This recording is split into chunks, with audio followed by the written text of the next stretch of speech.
E numa certa altura eu me descobri leitor, sabe-se lá por onde, assim, comecei a ter interesse por isso, uma vontade de ter contato com os artistas, no caso literatos, né, escritores e tal, escritores e escritoras.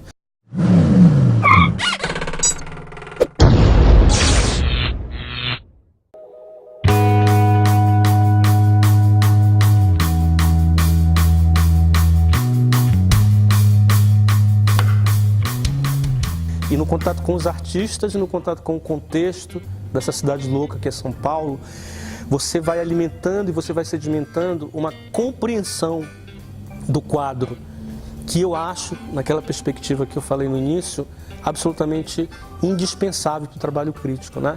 Que não é só especificamente o trabalho de análise da forma teatral, por mais competente que ela possa ser, mas o trabalho de análise da forma no contraste com os seus contextos, né? Os seus contextos culturais propriamente dito, mas os seus contextos de produção, os contextos próprios em que elas emergem do ponto de vista da invenção, etc.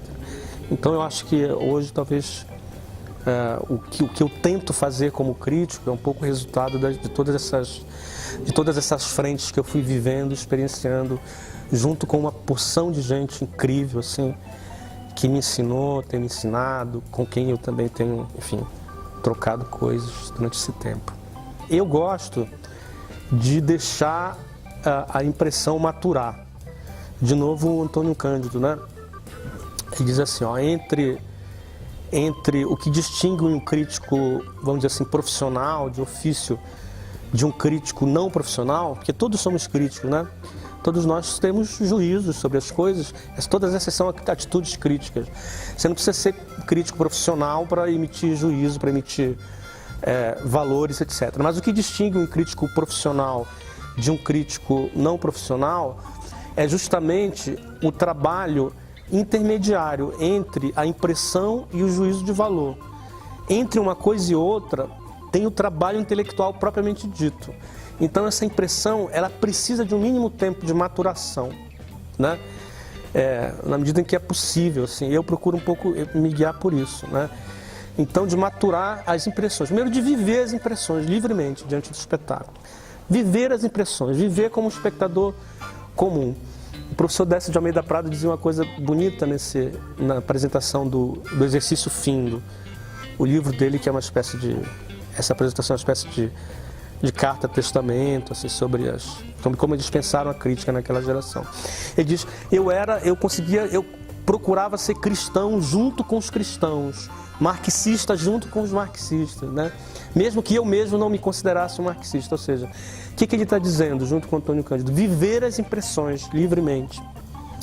Mas isso não basta, né? Porque uma crítica não se vale só de impressões. Ela tem um ponto de chegada que é a valoração, se a gente quiser, eu ainda acredito bem nisso, né? Articulada ali em argumentos, etc, etc, que precisa de uma instância intermediária que é o trabalho crítico propriamente dito, né? Que é antes da valoração. Esse trabalho crítico é feito com muitas estratégias a depender do objeto, né? Então você tem desde comparações com cotejamentos daquela obra de arte, daquele espetáculo, com a obra anterior do autor ou do grupo, do diretor, com os parceiros de geração, com o contexto de produção da época. São muitas as relações que podem ser feitas do ponto de vista do diálogo da obra com o entorno e muitas as relações podem ser feitas no sentido específico da obra com ela mesma, ou seja, do que é que se está inventando enquanto forma, enquanto expressão artística, né? Então vocês veem que é o lugar realmente mais problemático, assim, mais interessante no sentido produtivo da crítica, que a gente não deve dispensar. Eu acho que o exercício de formação do crítico, na minha opinião, tem um princípio fundamental que é o da liberdade do olhar. Porque a liberdade do olhar é o estímulo, na verdade, o fomento, antes mesmo dos instrumentos, né, de métodos de análise, que tem muitos, dos formalistas aos mais abertos, historicistas, sociológicos, etc., de várias ordens. Mas acho que tem um princípio, aquelas coisas que são essenciais. É quase um princípio, talvez filosófico, que é fomentar a liberdade do olhar. Por que a liberdade do olhar é importante para alguém que vai começar a escrever crítica? Não é só um lance, enfim, esotérico, ou pessoal ou íntimo, mas é porque nisso que a gente chama de liberdade do olhar está a possibilidade de investimento numa coisa que eu acho que é essencial, que é o lançamento do ponto de vista sobre o objeto, no nosso caso, o teatro.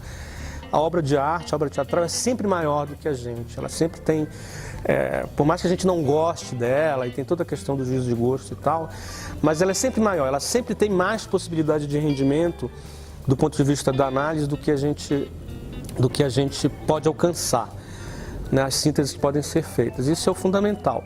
A obra de arte não é filha de chocadeira, toda ela, a mais experimental que seja, a mais autônoma que seja, por mais independente que seja do ponto de vista da invenção do discurso, ela tem enraizamento na história, no contexto, etc. Então, a linha que eu procuro desenvolver junto com as pessoas que me acompanham nos cursos e tal, desenvolver assim, não como um aprendizado que está pronto para mim, mas como um aprendizado que também está em pleno movimento, é essa, de saber como é então que esses fatores externos se transmudam em fatores internos na obra de arte, né? Que é precisamente um ensinamento do professor Antônio Cândido, né? É uma das coisas que ele recomenda assim, e que ele pratica na análise literária.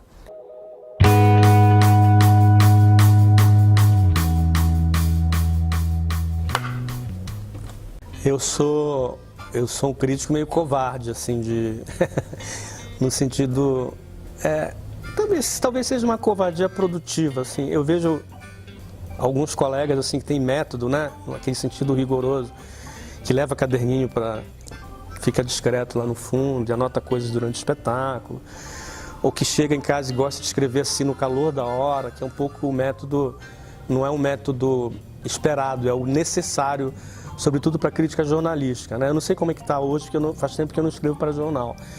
Mas eu lembro, na época que eu escrevi para a Folha, assim, sei lá, você vai assistir o espetáculo, você escreve na mesma noite para mandar para o editor no dia seguinte, porque, enfim, tem um planejamento do caderno, etc. Eu gosto de deixar a impressão maturar. O crítico, quando não alcança a obra, ele dá umas 10 mãos de verniz, coloca teoria, bastante teoria, fala assim, fala difícil, então é um indício de que ele não está alcançando a obra, por paradoxal que, né? E eu acho que o fundamental, na verdade, é você tentar o diálogo, é esse que é tentar os lugares de abertura. Eu acho que isso aqui eu não lembro assim de pauta ruim assim. Aí nesse sentido acho que eu nunca fui muito covarde, eu sempre enfrentei. Eu nunca disse eu não quero fazer, eu sempre tive curiosidade de ir atrás. A minha atitude crítica diante dos espetáculos, sempre que possível, e nem sempre é possível, é essa, é tentar viver as impressões, assim, né, primeiro, de uma maneira livre, e ter um tempo para poder maturar e fazer todos esses cotejamentos, essas relações, né? O Foucault fala disso, de relações, que a crítica é basicamente um ofício relacional, né?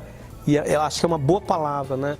De puxar as relações, de supor as relações, de propor as relações, que não são necessariamente as relações finais, verdadeiras, né?